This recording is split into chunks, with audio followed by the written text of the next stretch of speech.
Hi everyone. ఈరోజు మనము IBS అంటే ఏమిటి, దాని ట్రీట్మెంట్ వివరాల గురించి, అది ఎందువల్ల వస్తుంది, దాంట్లో మనం డైట్ మాడిఫికేషన్స్ ద్వారా ఐబిఎస్ని నివారించవచ్చా, వాటి గురించి మనం కొంచెం వివరంగా తెలుసుకుందాం. నేను మీ doctor Ujwal Gajula, consultant gastroenterologist and liver specialist. IBS అంటే ముఖ్యంగా దాన్ని ఇరిటబుల్ బవెల్ సిండ్రోమ్ అని అంటాము మనం మొత్తం టర్మినాలజీలో చూసినట్టయితే.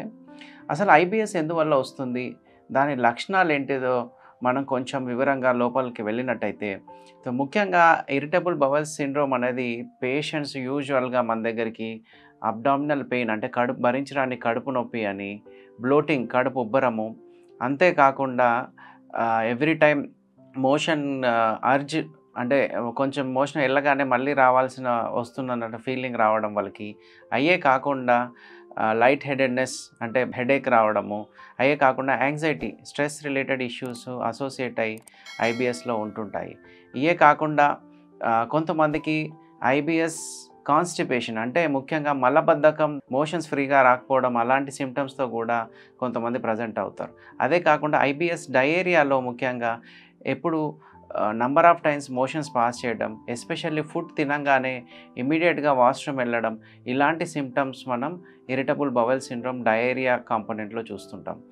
ముఖ్యంగా ఇది ఎందువల్ల వస్తుంది ఐబిఎస్ అనేది మనకు రెగ్యులర్గా పేషెంట్స్ అడిగినట్టయితే, ఐబిఎస్ అనే దానికి చాలా వేరియస్ కారణాలు ఉన్నాయి.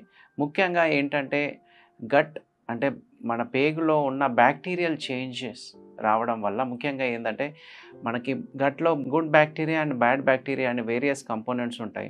ఒక్కొక్కసారి కొంతమంది పేషెంట్స్లో ఈ బ్యాడ్ బ్యాక్టీరియల్ గ్రోత్ అనేది ఎక్కువ కావడం వల్ల ఈ డిస్బయోసిస్ అంటే మన బ్యాక్టీరియల్ చేంజెస్ వల్ల కూడా ఇంటెస్టైన్లో చాలా చేంజెస్ వస్తుంటాయి. సో అలాంటి పేషెంట్స్కి కడుపు ఉబ్బరము, ఆయాసం రావడము, మోషన్స్ రావడము, కాన్స్టిపేషన్ రావడం, అలా various irritable bowel syndrome related symptoms వస్తూ ఉంటాయి. ఇవే కాకుండా న్యూరోనల్ చేంజెస్, ముఖ్యంగా మన పేగులో ఉన్న ఇంటెస్టినల్ న్యూరాన్స్ అనేటివి దాంట్లో కొన్ని డిస్టర్బెన్సెస్ రావడం వల్ల బ్రెయిన్కి సంకేతాలన్నీ కరెక్ట్గా వెళ్ళవన్నట్టు. సో ఇలాంటి పేషెంట్స్కి రిపీటెడ్గా మోషన్స్ రావడము, లేదంటే కాన్స్టిపేషన్ రావడము, ఇలాంటి వేరియస్ సిమ్టమ్స్ అనేటివి ఈ న్యూరోనల్ చేంజెస్ వల్ల కూడా వస్తుంటాయి. ఇవే కాకుండా కొంచెం సైకియాట్రిక్ కంపోనెంట్, ముఖ్యంగా ఏంటంటే వాళ్ళకి స్ట్రెస్, యాంగ్జైటీ, కొంచెం కంపల్షన్ బిహేవియర్, ఇలాంటి ఉన్న వాళ్ళకి కూడా ముఖ్యంగా ఈ ఐబిఎస్ రిలేటెడ్ సిమ్టమ్స్ మనం రెగ్యులర్గా చూస్తూ ఉంటాం. ఇంతేకాకుండా కొన్ని డైట్, ముఖ్యంగా ఫుడ్ మ్యాప్ డైట్ అంటే ముఖ్యంగా ఏంటంటే ఫర్మెంటబుల్ ఫుడ్స్ ఎక్కువ తీసుకున్న వాళ్ళకి, కొంతమందికి అది గట్లో పడనప్పుడు వాళ్ళకి డయేరియా రూపంలో లేదంటే కాన్స్టిపేషన్ రూపంలో చూస్తాం. అయ్యే కాకుండా గ్లూటెన్ ఫుడ్, ముఖ్యంగా వీట్ అయితేనేమి, వీట్ ప్రోడక్ట్స్, అలాంటి మిల్క్ ప్రోడక్ట్స్ తీసుకున్న వాళ్ళకి కొంతమందికి ఈ ఐబిఎస్ రిలేటెడ్ సిమ్టమ్స్ మనం రెగ్యులర్గా చూస్తూ ఉంటాం.